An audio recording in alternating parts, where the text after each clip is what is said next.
안녕하세요, 롤라예요. 오늘은 출근하면서 좀 처음에 이제 제가 미국에 있다는 부분에 대해서 한국에 계신 분들이 많이 궁금해하는 부분 중에 하나인 영어를 어떻게 하면 빨리 느느냐, 그런 얘기를 조금 해볼까 해서 카메라의 방향을 좀 바꿔봤습니다. 길을 마냥 보고 말씀을 드리는 것보다 어떤 지역에 대한 설명이 아니기 때문에 날이 조금 더우니까 에어컨을 좀 켤게요. 그래서 다들 영어 부분에 말씀을 하세요. 일단 한국 어른분들이 저를 보시면 어머, 너는 어렸을 때 미국에 와서는 한국말을 어쩜 그렇게 잘해? 라고 많이들 하세요. 근데 제가 저는 미국에 중학교 1학년을 다 마치고 왔고요. 중학교 2학년 종업식을 다 하고 왔어요. 중학교 2학년으로 올라가기 전에 그 중간에 방학이 잠깐 있잖아요. 한국에선 그걸 봄방학이라고 했었던 것 같은데, 그때 미국에 왔고 지금 한 동네에서 16년인가 17년인가 헷갈리네. 그 정도를 살고 있습니다. 그러니까 제가 태어나서 한국에서 산 기간보다 어쩌다 보니까 미국에서 산 기간이 더 길어지게 됐어요. 더 길어지게 됐는데, 일단 저는 사실 한국말이 더 편한 사람이에요. 아무래도 중학교까지 다니다 오다 보니까. 근데 사람마다 다르긴 하죠. 어느 지역에서 살게 되는지, 어느 지역으로 떨어져서 어떤 환경에서 살게 되는지. 저 때 온 친구 중에 저보다 영어를 정말 훨씬 더 잘하는 친구가 있어요. 저는 사실 한국말을 훨씬 편한 편이기 때문에, 왜냐면 제가 있는 곳은 아무래도 LA 인근 지역이고 한국 사람들이 굉장히 많은 곳에서 계속 생활을 해왔기 때문에 이제 한국 사람들은 한국말을 덜 쓰고 영어를 더 많이 써야, 환경적으로 어쩔 수 없이 그래야 하는 곳하고는 좀 다른 그런 상황이었기 때문에 한국말을 거의 까먹지 않고, 아니 오히려 한국말이 늘은 것 같아요. 한국말이 오히려 늘은 것 같고 까먹지 않고. 그래서 영어가 한국말보다 불편해요. 하지만 생활하는 전혀 지장 없고, 외국 회사에도 다니면서 옛날에 공항에서도 통역 같은 걸 도와드리고 그런 일을 하기도 했었습니다. 그래서 이제 영어가 편하지 않은 입장에서 더 이렇게 그런 입장이다 보니까 어떻게 보면은 더 어떤 식으로 하면은 좋다 하는 거를 추천을 더 잘 드릴 수 있는 것 같아요. 정말 영어를 못하는 입장에서 이렇게 하면은 좀 더 빨리 늘더라 하는 게, 이렇게 자연스럽게 영어를 너무 잘하게 된 친구들보다는 좀 더 그런 쪽 시각에서 말씀을 드리게 되는 것 같아요. 저는 일단 추천하는 건, 당연히 영어가 빨리 늘려면 영어로 대화를 많이 해야 합니다. 대화를 많이 해야 돼서 영어로 대화를 해야 하는 상황이 닥치면은 영어를 자연스럽게 잘 하게 됩니다. 처음에는 못하더라도. 그리고 당당해야 돼요. 당연히 내가 태어나면서 자연스럽게 알게 된 언어가 아니기 때문에 못하는 건 당연해요. 처음에 누가 어떻게 배우지도 않고 이렇게 자연스럽게 익힌 언어가 아닌데 잘하겠어요. 그래서 내가 익숙지 않더라도 당당하게 말할 줄 알아야 되는 것 같아요. 그 말이 틀리더라도 그냥 의사전달만 하면 된다. 왜냐면은 영어권에 있는 사람들은 그걸 다 이해를 하거든요. 그리고 말을 만약에 틀렸을 때도 그냥 미안하다, 내가 내 언어가 아니다 보니까 말실수가 좀 있네 하면은, 그거 이해 못할 사람이, 이해 못하는 사람은 너무 각박하잖아요. 너무 냉정한 사람인 것 같아요. 자기도 한국말 그렇게 못할 거면서. 그래서 일단 당당하셔야 되고, 당연히 영어로 대화를 많이 하면은 늘 수밖에 없어요. 그렇다고 영어회화 그 원어민이 있는 학원에 꼭 가야 하느냐? 물론 원어민에 있는 학원에 간다고 해서 무조건 늘지도 않는 것 같은 게, 한국에서 제가 산다고 치면 학원은 그냥 학원일 뿐이잖아요. 또 얼마나 열심히 하느냐에 따라서 다르고, 이제 그런 환경에 있을 때 저는 제가 친구들에게 추천하는 방법은 너무 공부를 한다고 생각하면서 영어를 익히지 말라는 거를 일단 추천을 해요. 왜냐면 공부라고 생각하고 달달달달 외우고 그러면은 너무 일시적인 게 돼버리기 때문에 그때 잠깐만 기억하고 금방 잊어버리게 되는 경우가 많거든요. 왜냐면 내가 좋아서 막 기억을 하는 게 아니라 억지로 기억을 막 집어넣는 상황이기 때문에 저는 그냥 공부한다는 생각으로 하지 말고 일단 전 재밌는 만화 영화나 드라마, 영화 같은 걸 영어 자막으로 보기 시작하라고 얘기를 해요. 아무래도 한글 자막이 있으면 당연히 영어가 귀에 안 들어오겠죠. 막 목소리는 마치 저 외국인 배우가 한국말로 하는 것 같은 느낌을 받잖아요. 한글 자막을 보면서 영화를 보면. 그래서 영어 자막을 틀고 그런 미디어를, 그런 매체를 이렇게 접하라고 자꾸 얘기를 해요. 왜냐면 일단 내가 좋아하는 만화 영화 일단 흥미있게 볼 수 있고, 영어 자막이 있어야 된다는 건, 어떤 분은 영어 자막 없이 그냥 소리만 들으라고 하시는 분도 있어요. 저는 항상 제가 옳다 그런 건 아니고 사람마다 좀 다르긴 하겠지만, 이제 제 입장에서 좀 더 추천을 드리는 이유는, 영어를 모르는 상황에서 아무런 자막도 없이 그 영어로 하는 말을 막 듣는단 말이에요. 그러면은 처음에 잘 들리지도 않거든요. 들리지도 않는데 무슨 말을 하는지도 모르고, 무슨 말인지도 모르고 단어도 모르겠는데 저 말이 무슨 말인지 찾아보기가 너무 힘들어요. 근데 이제 영어 자막이 밑에 깔리면서 영어 자막하고 같이 보다 보면 들리는 게 좀 더 수월하게 자연스럽게 잘 들리기 시작합니다. 그래서 저는 이거를 어떤 영어 단어나 말을 배우기 위한, 이렇게 안 비켜줘, 어떤 말을 배우기 위한 수단이 아니라 일단 듣는 능력을 향상시키는 데 있어서 굉장히 좋은 역할을 해준다고 생각을 해요. 그래서 영어 자막 시 그런 재미있는 드라마나 만화 영화나 그런 걸 보시면 듣는 게 확실히 빨리 들어요. 저는 정말 그렇게 생각해요. 듣는 게 빨리 는다고. 그리고 단어가 밑에, 방금 들었던 말이 단어가 밑에 있기 때문에 화면을 잠깐 정지해 놓고 그 단어를 찾아보실 수가 있거든요. 내가 관심이 있어서, 알고 싶어서, 내가 저 사람 지금 무슨 말을 하는 거야?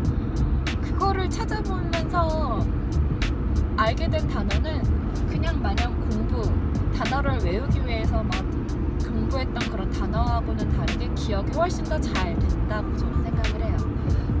저는 그리고 항상 심슨 가족 보시라고 많이 추천을 드리거든요. 사실 심슨 가족을 제가 좋아해서 그렇기도 하고, 처음부터 뭐 CNN 뉴스라든지 그런 어려운 단어가 너무 난무하는 방송을 보시는 것보다 조금 가볍게, 그리고 심슨 가족 같은 경우는 제가 추천을 드리는 이유가, 아무래도 일상적인 가족에 대한 이야기를 그리다 보니까 일상적으로 쓰는 그런 회화 언어들이, 구절들이 되게 많이 나와요. 그리고 가끔 이제 풍자하는 내용도 많이 나오기 때문에 어떤 그런 내용도 배울 수 있고, 실질적으로 실생활에서 쓰는 말들을 배우기가 쉬운 것 같아요. 꼭 심슨이 아니더라도 아시는 분은 아시겠지만, 미국 만화 영화 중에 이런 실제 가족을 배경으로 했다던가 어떤 실제 친구들의 이야기를 배경으로 했다던가 하는 그런 만화 영화도 많고, 그리고 드라마도 어떤 특수 상황, 어떤 무슨 판타지나 뭐 이상한 정말 스케일이 엄청 큰 특수 상황보다는 좀 더 일상적인, 예를 들면 프렌즈 같은 드라마 있죠? 그런 데서 되게 저는 그런 부류를 좀 많이 추천을 하는 편이에요. 그런 거를 많이 많이 추천을 하고요. 물론 그렇다고 해서 꼭 그것만 봐라 그런 건 아니에요. 물론 좋아하시는 부분이 판타지라든지 뭐 다른 공상과학 부분이라면 그런 거를 보셔도 당연히 좋은데, 이제 실생활 그런 거 쪽으로 그냥 프렌즈나 심슨 가족 같은 건 좋아하시는 분들도 많잖아요. 그래서 저는 영어 자막으로 그걸 보시는 거를 추천드립니다. 그리고 기왕이면 봤던 걸 또 봐도 재밌는 그런 거면은 더 좋겠죠? 그리고 일부러 너무 공부하려고 돌려보실 필요는 없지만 뭐 그러셔도 꼭 나쁠 건 없을 것 같아요. 그냥 시간 나서 집에서 시간 때울 때 정말 심심한데 이거나 하나 볼까 하는 그런 기분으로 보시면은 늘 것 같아요. 그리고 영어는 계속 써야 늘고 또 즐겁게 놀다 보면은 더 많이 느는 것 같아요.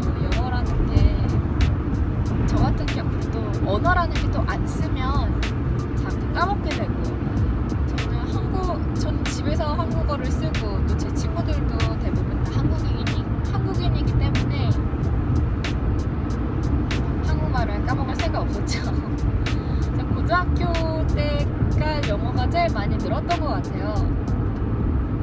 아무래도 그때는 나이가 좀 더 어렸고 그러다 보니까 빨리빨리 더 이렇게 배우게 되고, 고등학교 때는 그래서 한국에서 누가 새로 오면 그 친구를 안내해주는 역할도 하긴 했었어요. 이렇게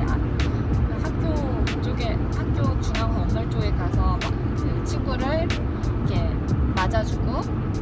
맞이해서 이렇게 안내해주고 여기 학교 클래스까지 같이 들어가주는 그런 역할도 하기는 했었는데, 이제 대학교에 가면은 되게 자율적인 부분이 많잖아요. 이제 고등학교나 중학교 이런 것보다. 그러다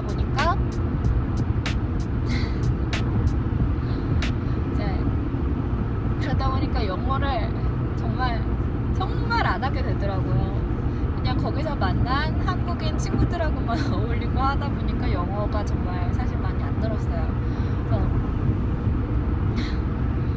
꼭 그렇다고 한국인 친구들하고 어울리는 게 저는 나쁘다고 말하고 싶진 않아요. 왜냐면 내 같은 인종, 같은 민족 사람들하고 어울리는 건데 그걸 어떻게 나쁘다고 하겠어요.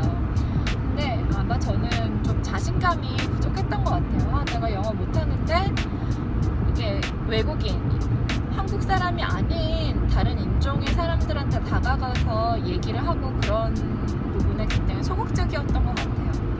그래서 적극적인 자세가 어떤 방법보다 가장 1순위로 중요하고 그 다음이 어떤 식으로 공부를 하느냐인 것 같아요.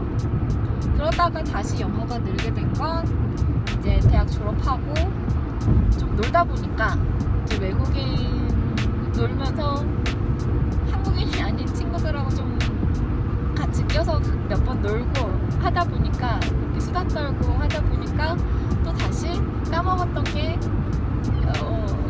들어왔어요. 근데 그런데도 저도 아직까지 원어민처럼 영어를 하지는 못합니다.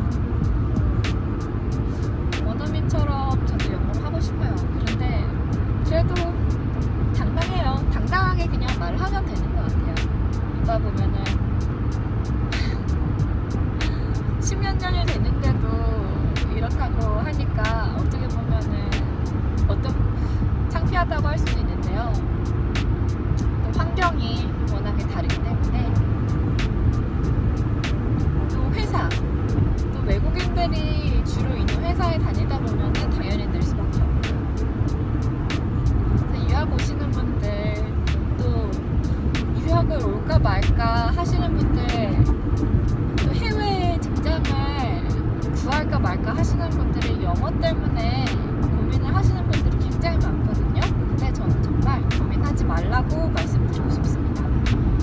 물론 직업에 따라서 언어를 꼭 말을 잘 해야 하는 그런 직종이 있겠죠. 그런 부분은 당연히 좀 이렇게 영어를 어느 정도는 부드럽게 구사를 하시거나 하셔야 할 텐데, 웬만한 다른 이제 기술직이라든지 전문 분야, 어떤 자신만의 어떤 전문 기술이 있고 전문 분야가 있으신 분들은 영어를 여기 원어민처럼 꼭 해야지만 회사에서 고용을 하는 건 아니거든요. 저도 그랬다시피. 그리고 언어를 많이 하는 일 중에 하나가 판매직이잖아요. 판매하시는 분들 보면은 한국 분들뿐 아니라 이제 외국인인데 영어가 자기 나라 말이 아니신 분들도 되게 많아요. 그래서 영어를 들어보면은 완벽한 영어가 아닌데도 일종의 판매만 하면 되는 거니까. 그래서 영어를 완벽하게 하지 않음에도 그런 판매직 쪽에서 굉장히 잘 나가는 분들이 영어권이 아니신 분들이 굉장히 많아요. 한국에서 영어를 배우시면서 물론 저는 한국의 영어 열풍이 굉장히 심한 게 한편으로는 되게 안타깝더라고요. 물론 영어를 잘하면 좋죠. 다른 나라 언어를 잘하면 좋고, 또 특히 영어 같은 경우는 이제 세계적으로 좀 어떤 공통적인 언어로 쓰이고 있기 때문에 영어를 당연히 잘하면 좋지만, 제가 좀 아쉽고 안타까웠던 부분은 여기 이제 미국에 있으면서 한국 쪽 방송들을 보면 저도 여기서 한국말로 쓰는 단어들을 영어가 너무 많이 대체를 하고 있더라고요. 예를 들면 저는 되게 깜짝 놀랐던 게 이런 것들이었어요. 저는 한국말 할 때도 저는 뭐 최대한, 최소한 이런 식으로 하는데 이제 한국 드라마를 보니까 맥시멈, 미니멈 이러고 있는 거예요. 그래서 아니 맥시멈, 미니멈이 틀린 말은 아닌데 한국말이 있는데 왜 꼭 영어를 대체로 해야 되나? 그리고 또 뉴스에서 굉장히 사실 놀랬던 거 굉장히 많은데 그 중에 지금 떠오르는 거 하나는 페이퍼 컴퍼니라는 말이 굉장히 놀랐어요. 왜냐면 제가 한국에 있을 때만 해도 그런 걸 유령회사라고 했거든요. 그럼 유령회사라고 우리 한국말로 원래 쓰던 말이 있는데 그걸 굳이 뉴스에서조차 페이퍼 컴퍼니라고 영어로 바꿔 쓰는 거.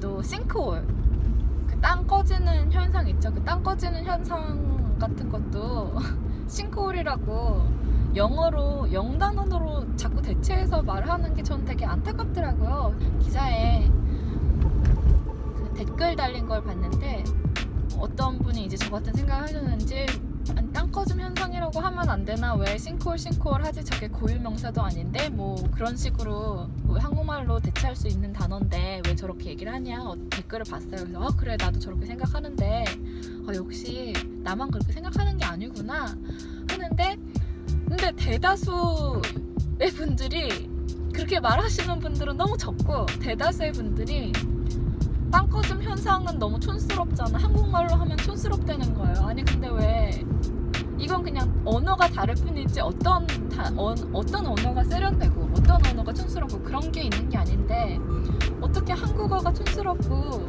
영어는 세련되고 그런 생각을 점점 젊은 친구들이 갖게 되는지, 저는 그런 부분에 진짜 안타깝더라고요. 그건 너무 한국에서 이제 어른들이, 사회적에서도 그렇고 어른들이 너무 영어를 해야 된다, 뭐 영어가 뭐 어떻다 막 그런, 그리고 특히 잡지나 TV 같은 곳에서도 자꾸 영어를 쓰는 게 더 있어 보인다는 식으로 몰아가서 그런 게 아닌가 하는 생각이 들더라고요. 그래서 그런 부분이 저는 사실 굉장히 안타까웠어요.